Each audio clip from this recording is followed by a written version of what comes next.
Get the fuck out of bed. Go. Fucking intro. We're jumping straight into the rules for this one. Rules. Beat Cyberpunk 2077 using the one and only Militech Mk. Oh, you don't know what that is? Well, it's the game's only HMG. These things can only be obtained by ripping them off specific turrets or looted from heavy enemies such as Wraith Goliaths or Arasaka Juggernauts. They come standard with only 200 base ammo, contrary to what the wiki says, and no way to reload them, supposedly. So the first step in every run is to select the hardest difficulty and then choose a life path. I went with the Corpo life path this time for two simple reasons. I was tired of failing the theft of a vehicle, and it made my ending a bit more ironic, but we'll get to that later. As I sat and thought about how I wanted V to look for this run, I came to the conclusion that he should look like a psychopath. Why? Because who else do you think of when planning a ridiculously overbuilt kit such as this? I've already wasted far too much of my life building and rebuilding characters in games that I can't help myself from just hitting randomize until something speaks to me or my hand gets tired of clicking. And speaking of tired, aren't you tired of searching for good deals on games these days? Well, thanks to today's sponsor, Instant Gaming, this is simply a thing of the past. Instant Gaming is a company that purchases their CD keys in bulk, straight from the distributor, then passes those savings on to you. And I know some of you may be a bit hesitant about these kinds of websites, but just to prove to you how easy it is to purchase and redeem a game off their website, I'll do it myself. And in a matter of literal seconds, I've added Oblivion to my cart, entered my card information, and got my code. Then by either taking that code to Steam and redeeming it, or simply using their one-click link, I've instantly added the game to my library and it's now ready to install. It's really that simple. There are some really fantastic deals all over this site, even offering you deals on games that haven't even come out yet, like, say, the sequel to Kingdom Come Deliverance. And if you use the link in the description, you can save yourself 30% off this pre-order right now. Never pay full price for a game ever again with Instant Gaming, and thank you again to Instant Gaming for sponsoring this video. Now let's get back to cybering some punks. Once I'm booted up into the Matrix, I'm greeted by my reflection in the mirror, quickly followed by my breakfast. Even V's repulsed by his own reflection. Since in the Corpo life path, Jackie and I are already somewhat acquainted, our introduction of him this time is one of familiarity. Jackie, if you work in Arasaka counter intel, you're always fucked. And that's a bad thing?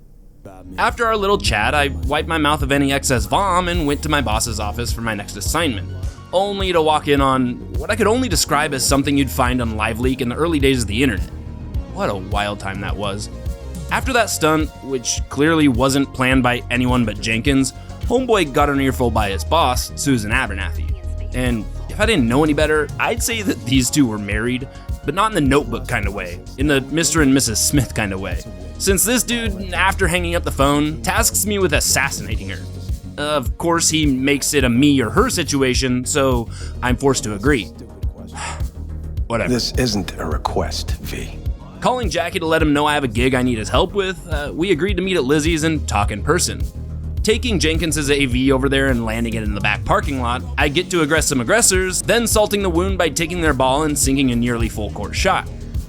I left them to go inside to meet Jackie and give him the full scope of what we're getting ourselves into. I kept my head on a swivel during this whole conversation due to the sensitivity of our subject, and I didn't want anyone rolling up on us. Only to be surprised regardless, drained of all my life points, and tried my best to piss off my confronters. How the hell did you find out? How the hell did you find out? That is not your concern. How the hell did you find out? That is not your concern. The data, now! After the Corpo gonks left and I was feeling like death, Jackie tried perking me up by reminding me of the wad of cash Jenkins fronted me for the job, and it was enough to make me pass out. After our spending spree, Jackie and I were getting low on cash, and we found ourselves taking up a job from Wakako for some supplemental income. Which brings us to this scop-infested apartment complex looking for, you guessed it, Sandra Dorset. After a few minutes of cheering on my pal, who definitely wasn't shooting in the direction of our enemies, I caught the whisper of a sound that made my pants muscle move a little. Madre! Yes, that there is the lovely sound of the sexy little number that's going to be the star of this particular video, the Militech Mk, and I wanted it. After waiting for the gonk to shoot a hole in the wall big enough for me to crawl through, I pushed into his room, with T-Bug letting Jackie in after me. This was perfect because I had no way of killing this guy. Instead, I caught some fresh nights through the air while Jackie took care of the heavy, and once he had, it was time to clean up the rest of the apartment, getting my first real taste of mayhem. End him! Okay, maybe not. So I was worried about conserving my ammo. Sue me. As I'd approached the bathroom to find Sandra in a pool of ice, I realized that the game had put my weapon away, or worse, deleted it from existence. Without giving away too much right now, this gun has tons of little quirks, and learning how to use them to my advantage was certainly a process in its own right. I'll be covering each one as I had originally come across it, but just so you know, these guns are wonky. Carrying on beyond my missing gun dilemma, thinking it would be just fine, I got Sandra out of the tub and out to her trauma team. Then went back inside to continue looking for my weapon, thinking, well, hoping, that it may have dropped somewhere nearby. It was not, and as far as I knew, my gun was gone. However, I wanted to learn more about what just happened and how to prevent it, so I reloaded a save from when I still had the gun, and here I'd run into an even bigger problem. So now I have the weapon, but V immediately dumps it as soon as I pick it up, every single time. Strange. Funnily enough, I just consecutively encountered two of the unique aspects of this weapon I was just talking about, and knew not how to correct either one of them. Though they are correctable, and we'll get into that a bit more later. At this point, I just accepted that I'd lost my weapon, and that was that. So I went along to pull Sandra out of the depths once again, deliver her to trauma, take the elevator down to my car, then go AFK to go smoke as I let V stare down the van until it crashed. Coming back just in time to resume control, get to my apartment, and catch a few Z's. However, this time, I'm not awoken by any alarms or phone calls. Huh, that's a new one. Jackie was kind enough to wait until I was actually awake to call me this time. And due to this call being later than usual, I met him downstairs just as he's telling me to meet him downstairs. As far as I know, we're not the type to get fingered by Dex. Far as I know, that sounded kinda sus. From here, you all know the routine by now. Quick trip to Vic's to get some free chrome, Jackie interrupts Misty explaining how out of whack his chakras are, and a ride with Dex to hear about what's needed to set up our main gig. And for the first time ever, I was able to get to Dex's ride before Regina could call me and block me from entering. Now, after getting the deets from Dex, I was out to meet up with Evelyn first this time, but not before unsuccessfully trying to locate another HMG for no reason other than my own gun insecurity. I did find some turrets here in Watson, but they're not the right kind, and as far as I know, Watson is the only area I have access to until after the heist. But I am open to being wrong on that one. So I was off to Lizzie's to meet up with Evelyn and Judy, and realized I'm encountering far more bugs than I'm used to. Now, what the fuck is going on here? Using Evelyn's BD, I'm able to quickly locate the biochip freezer, Judy gives me a hunk of junk I gotta carry around for the rest of the game, and I was off to go pick up the flathead from Maelstrom. But first, connecting with Miss Stout simply for the extra eddies on this run. I felt they may come in handy. Though, my first meeting with her didn't go so well, as her bodyguard flatlined me as I was away from my computer letting my dogs inside. Oh man, you guys killed me, no! Why? I reloaded my save to be a bit more attentive this go around, and managed to get the Militech cred chip, then head up to meet Jackie in front of Maelstrom's crack den. To be honest, I was actually kinda worried about this next part, mostly because I knew I was likely gonna have a fight on my hands, and there were no HMGs in sight. Well, all that worry waned almost instantaneously as soon as they opened their doors, as two, count 'em, two, turrets were placed inside, ripe for the picking. The only problem being that these Maelstrom guys, yeah, they don't like me messing with their shit and are instantly aggressive to me as soon as I mishandle their turrets. Since these guns have limited ammo and the other one would just shoot me if I didn't, I pulled them both out of their mounts and I planned to come back for the other one, only to find out, after I'd run out of ammo, that the exit doors were closed on me as soon as I'd entered this room. Well, let's see. Letting Jackie handle Dum Dum and the two other gooners would secure us the flathead, but would also prove unsuccessful in providing me a way out of here, even though sprinting through this area and onto Simon proved to be an easy enough feat. Oh, who's Simon, you ask? Well, I never noticed until now, but this idiot Royce's government name is Simon Randall. Oh, sorry. What a stupid name. After hoping Jackie would also be able to take care of Simon and striking out, I chose to reload the save, bopped Simon on the head, and sprinted my way out of this twitchy little rat den. Just kidding, that's what I'd do if I had no honor. No, instead, this time I ripped off both their turrets and lugged one over to the main room to toss it inside, being careful not to actually enter the room myself. Then went back for the second one. This way I would have 2 fully loaded HMGs to assist me on shooting my way out of here. Now, I feel it's slightly important to note that I grabbed a few perks before starting my rampage. 2 levels of die, and the single most important quality of life perk in this entire run, like a feather, granting me no movement penalties while wielding these hulking death machines. After both guns were locked in the same room with me, I went about methodically popping all the heads of every enemy in this room, then taking the elevator up to wipe out Dum Dum and his band of gooners, making a point to conserve as many bullets as I could. Remember, I only have 200 per gun and I have no idea how many I'll need for Royce. Once we'd obtained the flathead and I went on to move forward, I came to the realization that I don't think I can. You see, these HMGs are heavy as fuck, and V doesn't really like it when you try to climb onto things with it in his hands. If you try, the gun will just end up jumping out of V's hand. Long story short, this ladder was a problem. I thought on this for a while, trying to find different props around the area that may grant me access to this upper floor. The boxes on the left of the ladder were way too short to jump up without a climbing animation, and the pallet-looking thing on the right was slightly taller, but still, no dice. However, I did notice that it might be possible to jump from this pallet, press Y, and possibly shed the HMG up onto the second story. This ended up in another failure, but since this video isn't even close to over, that means there's a solution. See, as I was trying my pallet jumping technique, I happened to drop the gun in such a way that it was resting precariously on top of the pallet. This was the first occurrence I'd ever seen of this, and it got me thinking. If I just got up to the top of the ladder and crouched, maybe I could grab the gun from up there. Well, I climbed the rungs to the top, crouched down as low to the floor as I could, and reached my arms out like that one scene in Space Jam. No, the good one, not that LeBron James trash. And holy shit, I got it. No fucking way. This was amazing news. After some more trials with my second gun, I eventually got that one up too, and continued into the next room to yet another trial. Fuck! This trial was different from the last room, since even at the highest point in this room, I wasn't able to reach my gun from the upper level. This meant that I had to develop an entirely new strategy. Well, I'd noticed while playing around with this gun in the last room that the game takes its sweet time actually dropping the gun off of V's person, so I thought, could I use this latency to my advantage? Well, let's find out.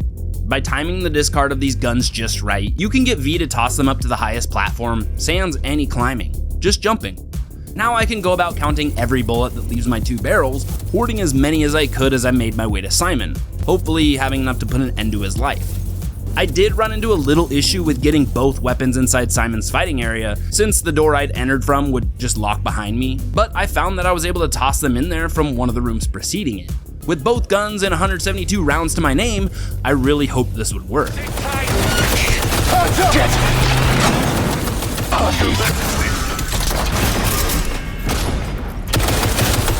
What the shit now?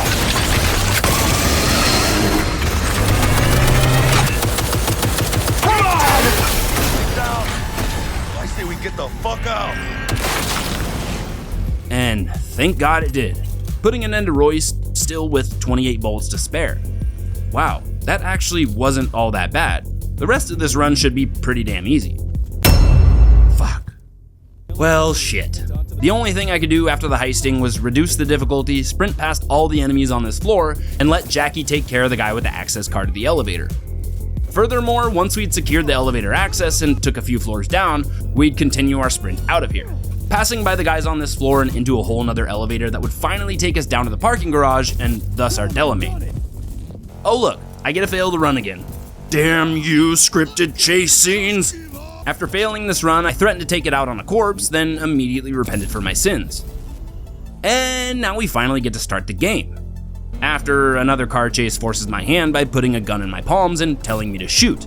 That gun not being the one I'm intending to use for this run. Either way, I did my best to only shoot their bikes and not the actual them, so we can keep this run as intact as possible. After a quick fix-up from Vic and a much-needed rest in my bed, I'm awoken by a dude with a goofy-ass haircut and dated style banging his head against my apartment wall. At first, I'm like, whoa, dude, and then I'm like, whoa, dude. Though he was straight up giving me great life lessons that my absent father could certainly never. After suffering the abuse of the terrorists in my head, which, not gonna lie, was kinda hot, I took a cold shower in an attempt to reroute my blood flow from the groinal region and wash away my not-so-Christian feelings. Later on, meeting up with Goro over at Tom's to pretend that systematic xenophobia still doesn't exist in 2077. It's people like you Wow, two so that have brought that this pizza country looks to good. its knees. Yeah. Taking That view, our wow. land, Night our City's jobs, looking gorgeous. our fucking dignity. But I own this place and here I decide. So finish your tea and get the fuck out. Okay. After finishing up my chat with both him and Johnny, I investigated further into what these NPCs really do around this diner. And let me tell you, this city is certainly as living and breathing as advertised in 2020. I mean, this waitress is clearly not doom scrolling, and how this guy eats his hamburger is how I imagine AI thinks humans eat.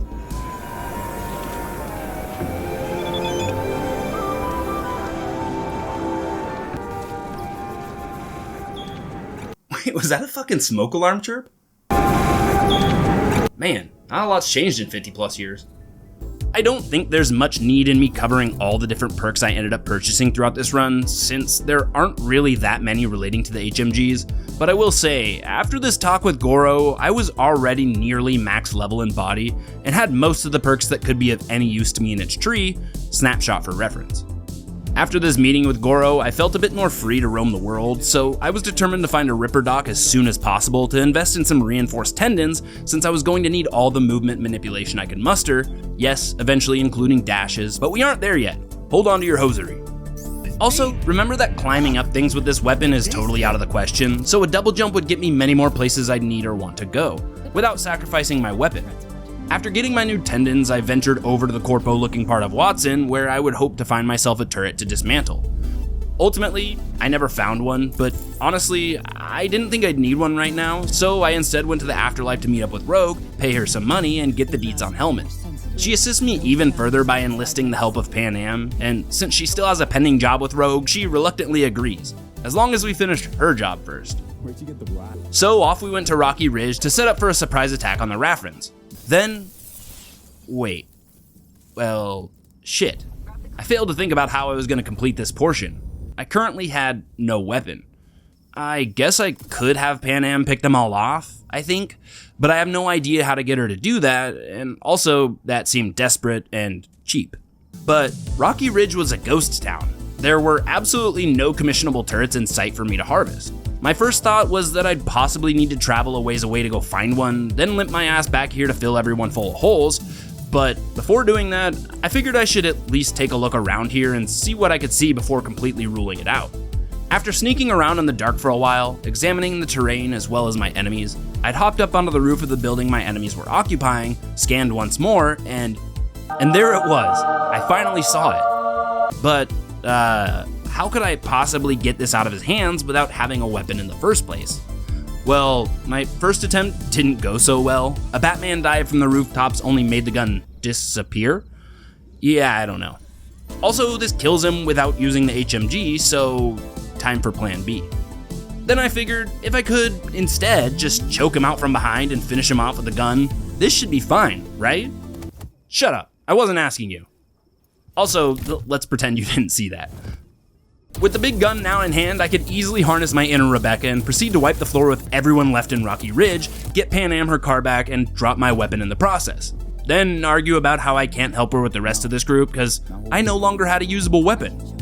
Now, hold on here. It's possible that I still had my weapon at this point due to Pocket Gun, but I don't quite know about that yet. And don't worry, I'll be going over what Pocket Gun is a little later on. Pan Am pouted all the way up to delivering the goods to Boz, and shortly after that exchange, I found out that Pan Am's related to Badlands Chugs. She took one drink out of that bottle, and I'm over here gasping to keep up. Then I ended up waiting outside the motel's garage while she comes up with a plan for getting our hands on Helmet. Meeting back up around midnight, Pan Am's got a plan, which all begins with us calibrating the turret atop her ride. And for the first time in any of my run's history, not fail the run due to being forced to fire it. Down go the drones, zap goes my brain, and boom goes Hellman's AV. As I'm blasting the drones out of the sky on our way to the crash site, by the grace of God, I spot a nearby gas station that has multiple turrets out front that are just ripe for the picking. Thankfully, being not far off from where the AV actually crashes. After parking behind some rocks and surveying the crash site with one of Pan Am's drones, I went back to the gas station, grabbed one of those turrets, and took care of the bots surrounding the crash site. Now, unrelated to the HMGs, technically, but on my way to the station, I discovered what I would consider the bee-hopping of Cyberpunk. I've definitely used this in many runs before, but for this one, it was a staple mechanic. The trick is to jump while you have the momentum of a slide or dash to propel your jump in a forward direction. I considered it a staple mechanic because driving and fast travel were out of the question if I wanted to keep the weapon on me. Oh, and remember that whole thing that happened to me when rescuing Sandra? You know, the whole tossing of the weapon as soon as I picked it up bullshit? Right. Well, I assumed it had something to do with the weapon being in my hand while reloading a save. Yeah, the game doesn't really like when you do that apparently. So from now on, I'll be ditching my weapon every time I needed a quick save so I'd still have access when I ended up dying. Anyways, I was back at the site of the crash, mowing down these robots in their singular drone as if they were wet paper bags, managing to easily make my way in and shut down their defense system, then rescue Mitch. Only this time, now he doesn't mention it, but he saves himself once again with a good old-fashioned cowboy. Oh, and disclaimer, I actually didn't even test to see if driving vehicles would drop my weapon, I just blindly accepted it as fact. Anyways, I'd bee-hop my way over to the old gas station with a solid 114 bullets to my name, but I wasn't worried about ammo count since I knew there were still 2 guns waiting for me once I got there. With the power of my 3 almighty weapons, I was able to seize control of the station, bop Hellman on the head, and sit down to have a little chat with the man. After getting the info I needed from him, I'd passed my sloppy seconds off to Takamura and went outside to stroke out for a few minutes.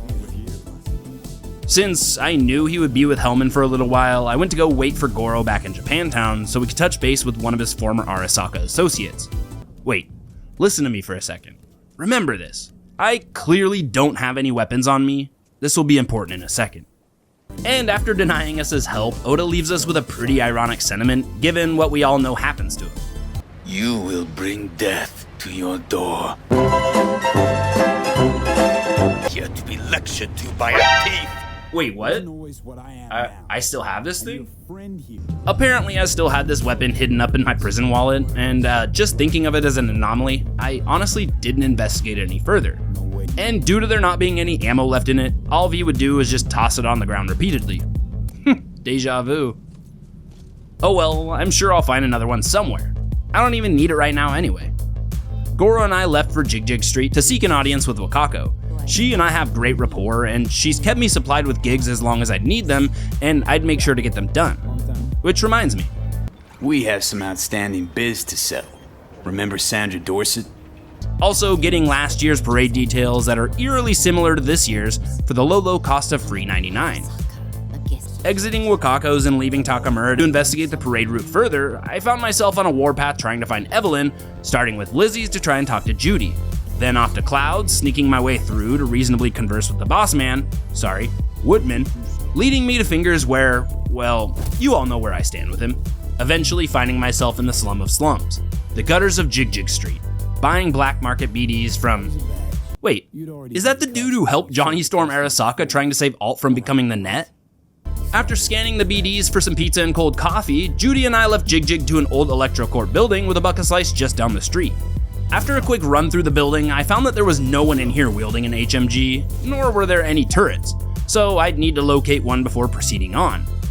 Now, I'd originally planned on going all the way back to that gas station I just pulled Hellman out of, and it was a whopping 4 kilometers away. Thank fuck I didn't, but more on that later. Near the beginning of my journey over there though, I did pass by a noticeably well-guarded building, and so I stopped, finding that this place was not just outfitted with 1 or 2, but 3 turrets. Well, this is good news, especially since this place was relatively close to the remainder of the story. On my way back to the EC building, I noticed yet another thing that was part of wielding an HMG. If you hold onto it for what I assume the game deems as too long, V just dumps it, and I'm not entirely sure why. Since I'd often be traveling long distances by foot, this happened fairly frequently, And instead of finding it as an annoyance, which, I mean it was, I instead took advantage of this bug and used it as my opportunity to get a quick save in.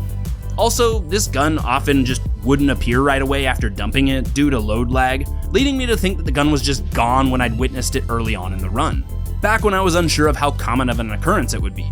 All it took was some patience and it would eventually pop back into existence.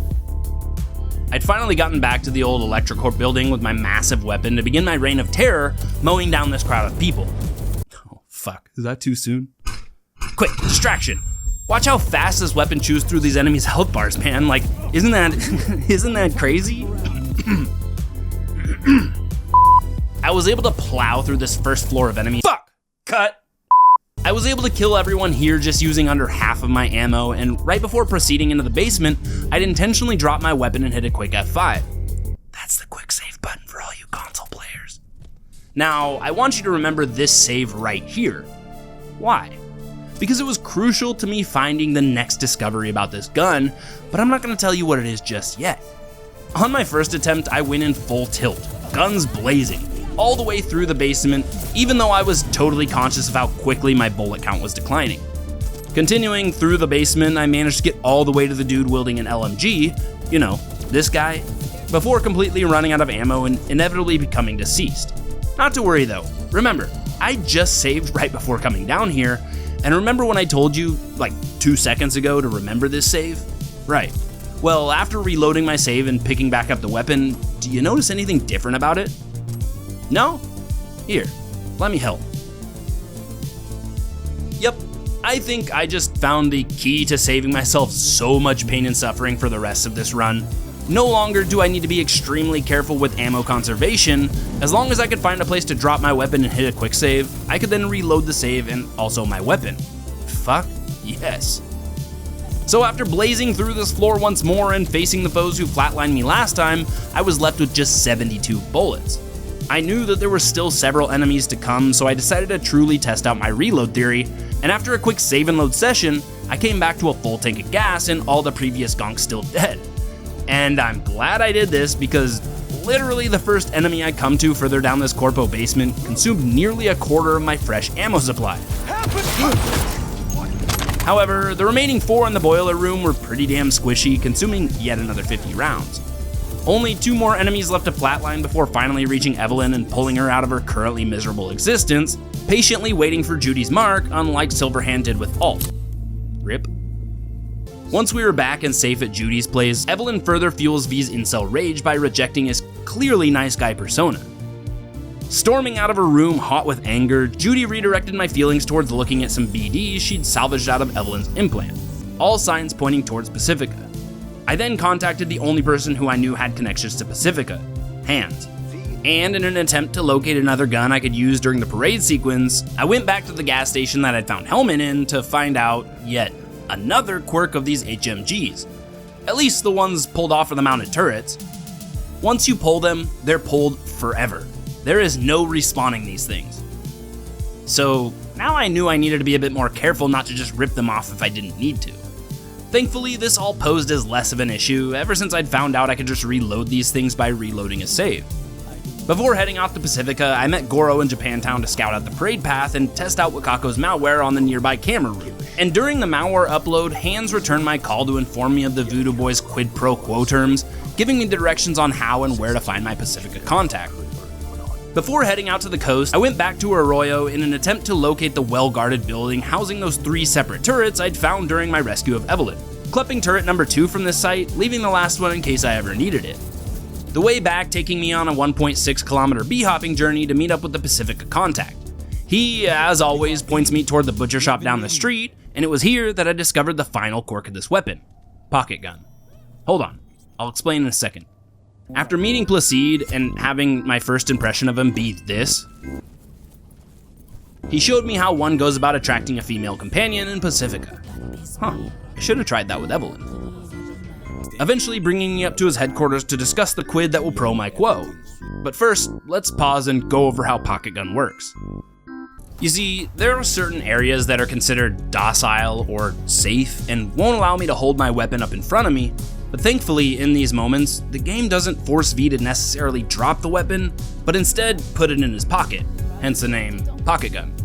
Now, once safely on the other side of the safe zone, I could just press Y and boom, it's back in my hands. So even though I'd been walking around without my weapon on screen since walking into the butcher shop, I was now all the way on the other side of town and on my way to the gym, and still had my weapon on me. However, don't let it fool you though, sometimes Pocket Gun turns out to be a false pocket. This is where you think you're safe since the game just took your gun away from you so that you could simply ride in a vehicle or walk through a safe zone, only to lie to you, spit in your face, and pull your pants down in a crowded room so everyone can point and laugh. And we'll come back to the topic of false pockets later on in the video. As for now, I was on my way to the gym, locked and loaded with my quirky little gun, antsy to turn these hulking animals into a fine red mist. After wiping out everyone in the gym aside from Matilda and the Netwatch agent, I jacked into the van, collected the data for Placide, then realized that my collected weapon was now a tier 3. Nice. All that was left was to face Matilda and make contact with the agent. Obviously, the only strat being to take out her back crystal first, which is an easy ask from this weapon. She even gives me the biggest opening to do so. This time around, there's a somewhat proper fight as she's not frozen in time, meaning she actually manages to get a few good hits off on me. Well, at least one good one, knocking me to the ground and making me drop my weapon. Now, after picking my weapon back up and dodging an undoubtedly devastating swing from her, I'm able to pump her head full of crits, bring her down to a staggering 1% health before she's granted the temporary ex machina in the form of my weapon overheating. After it cooled off, I fired a further 2 more bullets into her dome, and she was out. And I swear, Matilda has the most dramatic ragdoll physics out of everyone else in the game, by miles. Once I was done with her, I moved into the cinema to meet with the Netwatch agent. He offered to remove the malware Placide installed on me, and then propositioned me into helping him take out the Voodoo Boys. There's only one choice here. On my way back to Placide, my CPU reminded me that I should have went with AMD, but it doesn't stop me from moving forward to find that Brigitte is now awake. And after I'd agreed to handing over the biochip, she offered to show me what was in her church basement, if you know what I mean. Ice bath, black wall, Voodoo Boys cookout, sex. See? I told you it was the same guy. And I'm back in my body, freezing cold and ready to get the fuck out of here. This run, though initially giving me a few problems that I was eventually able to solve, managed to also give me the satisfaction of absolutely shredding anyone who'd ever given me problems in any of my past runs, except for maybe one, but we'll get to him. Hold your horses. Well, I guess Placide too, he was a little tricky, but that's only because his dash doesn't let me just full auto into it. This turned this big-ass destroyer of flesh into the absolute goat of Modern Warfare 2, the FAL.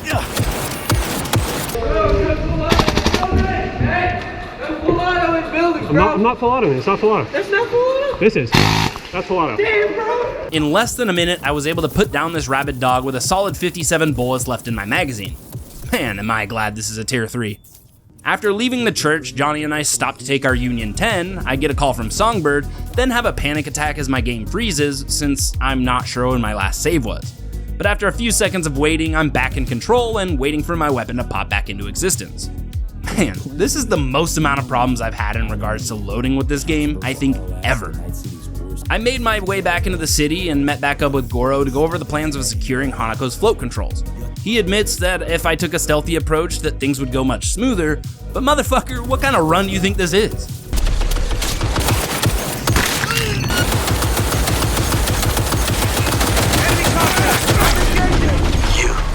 Anytime I'd get low on ammo, I just went back to where I'd initially met Goro and reloaded. After securing the float controls and leaving a pile of Arasaka soldiers in my wake, I was still struggling to decide who I was going to take with me to the end, between Rogue and Pan Am. This led me to wandering out to the Aldecaldo's camp to go about helping them rescue Saul. Now, I'm not really going to cover this mission in its entirety since, spoiler, I chose to romance Rogue instead, but I did encounter one last quirk with this weapon that may or may not help anyone who wanted to try using these HMGs. Okay, so the Aldecaldo's camp is a forced pocket gun area, right? And this particular mission has me entering a vehicle while in said area. Now, I'd assumed that after I'd driven out to my destination and gotten out of the vehicle that I would no longer have my gun, but it turns out that this wasn't the case, and upon my arrival, I still had an active pocket gun. Again, I didn't use this at all to my advantage or test it beyond this exact sequence, But it seems that if you enter a vehicle from a forced pocket gun area, you may be able to enter a vehicle without discarding the HMG and transport yourself at a much faster pace. Oh, and also this time I tried to give Pan Am a taste of her flirty but not interested attitude, and she clearly didn't like that. I think I'm ready to turn in. On my way back into town, I stopped by a local gas station to steal one of its turrets, since this would be the last time I'd be coming back out here, and I could just save the ones left in Night City for future use. Then I hopped all 4.3 kilometers back to Japantown to meet up with Goro and begin the parade. Now, even though from here I'm tossed into the future through a cutscene and seemingly no longer have a weapon, this isn't the case. Instead, the game did me a solid and just put it away so the civilians wouldn't panic. Also, I don't think I mentioned this actually, but Pocket Gun is extremely special and one of the more unique quirks of the HMG, since it's stored in my pocket until I choose to press Y, or whatever the fuck button you keyboard users use. Using this to my advantage here, I first climb the ladder before pulling out my weapon, because I don't want a repeat of my All Foods trials. After blasting the first sniper to bits, the game forces yet another pocket gun so I could pass by the crowd without spooking them. Right, as if they didn't just hear me blasting a fucking cannon 10 seconds ago. However, I'll be forever grateful that this game forces so many of this pocket gun instances though, since there were at least 2 ladders I wouldn't have made it up without it. I made it down to where the second sniper was with very little resistance. I blasted into bits and continued onward, thinking that I'd have more than enough ammo to get to and take out the third. Well, apparently, when I wasn't looking, someone used up all my ammo. Thankfully, there was an autosave right as I'd killed the second sniper. And even though I was holding the weapon during the save and V's now tossing it on the ground like it's covered in I just hit him with the old save scum. Then choosing to take the much faster alternate path to the third sniper, taking him out, then moving on to unplug the netrunner and face off against what could have been an ally. Too bad for him, my gun was bigger. Of course you're here. Stay away from his plate. You pay for this. You will. Oda, is he dead? He's breathing. Psych! Sorry, Oda. After tucking Oda into his dirt nap and witnessing yet another Arasaka assassination, I sprinted to meet back up with Goro at the abandoned hotel of his choosing. Him making extra sure I knew exactly how many times to knock this time. Before meeting Hanako though, I made sure to reload my weapon as I knew I had quite the army ahead of me. After wall go boom, vision go and floor go crash, I get my opportunity to prove to Goro that although Oda was my enemy, that he didn't have to be, sweeping the building clean before exiting and splitting up once more. Sometime later, meeting up with Hanako's proxy, suffering another relic stroke, and waking up back in Pacifica. I agreed to let Johnny take over and try and convince Rogue to finish what they both started, and after almost falling to my death, making Night City a little less homeless, I finally took off to the afterlife.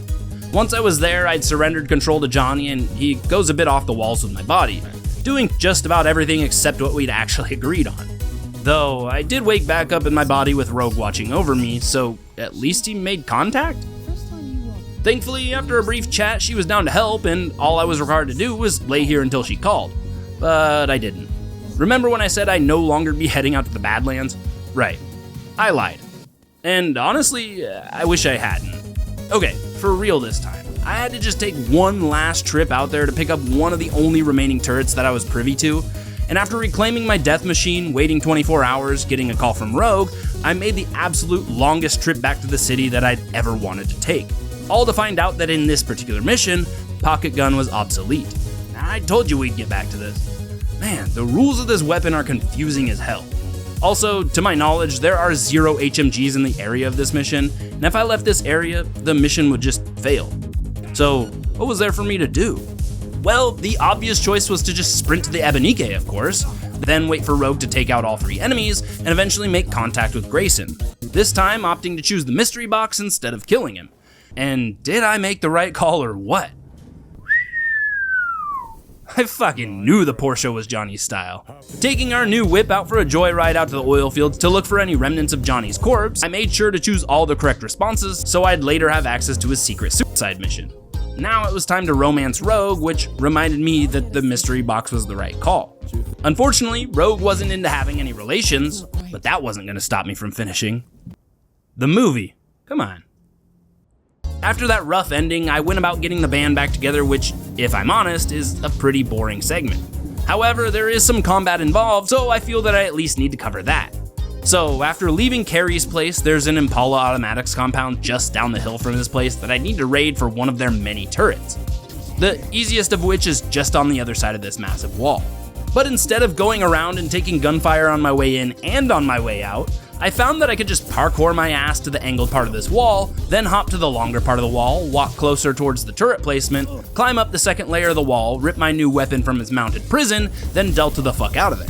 Once I had my weapon, I'd find myself in yet another Maelstrom compound, this one known for its drugs and rave music. This is where Nancy was being kept, and I was here to save her.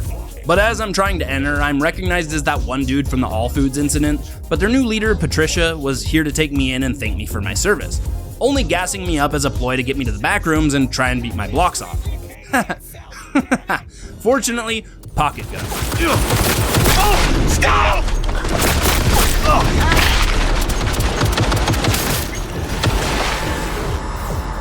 Nance and I got through the Totentans with obvious ease, and I even got to keep my gun after a short ride in Nancy's car and a half-baked loading sequence. I then went off to pick Henry to play the gig, wait for Nance to set the gig up, then head down to the red dirt to let Johnny shred for possibly the last time. Now, there's no way that after playing the gig, transferring control back to V, and leaving the bar, that I'd still be holding onto the weapon I'd had on me since before getting here, right? Well, I crossed my fingers, pressed the Y button, and like my own personal Mjolnir, she answered my call. What a rush. This feels like gambling. Before I went off to meet up with Hanako for the very last time, I did what I do before the finale of all my runs and spend all my hard-earned endies up to this point on some slick new chrome. This time grabbing the Dynalarson Devastan, the ever-obvious blood pump, a Kerenzikov, installed a proxy shield I had on me, upgraded my tendons, boosted my Kerenzikov, and lastly, purchasing Parabellum and bionic joints. Wait, actually spending the last of my money on tier 3 subdermals. Now I could meet with Hanako, experience death all over again, wake back up at Vic's, then follow Misty up to the roof for a talk with Johnny. Now from here, all we had to do was wait. This was the whole reason I wanted to start down the Corpo life path. I try to finish all my Cyberpunk runs a little differently each time, and this time, Johnny and I were going out like a Cybertruck. Fuck, god damn it, I gotta stop doing that. Either way, I waited my 5 minutes patiently as Johnny went back and forth in his mind on whether or not he should suggest his plan. He eventually gathers the nerve to tell me, and we both agree to go out swinging, storming in through Arasaka's front doors with the hottest weapon I had and cutting our own path down to the lower levels. Well, after all we'd been through, this HMG and I, out of all of the times for it to decide to no longer want to participate, this was the time it chose? Well, there's absolutely no way for me to hide long enough in this area to hit a quick save and reload, and not only that, but I pretty much just get one shot by basically everyone in here. Well, that didn't exactly go as planned. Time for plan R, as in Rogue. Sorry, homegirl. I really didn't mean to do this to you twice in a row. After talking with Alt and spending the rest of my perk points, Rogue, Wayland, and Johnny all took off in her AV to storm the tower. Instead, crash landing in the tower's rainforest. Close enough.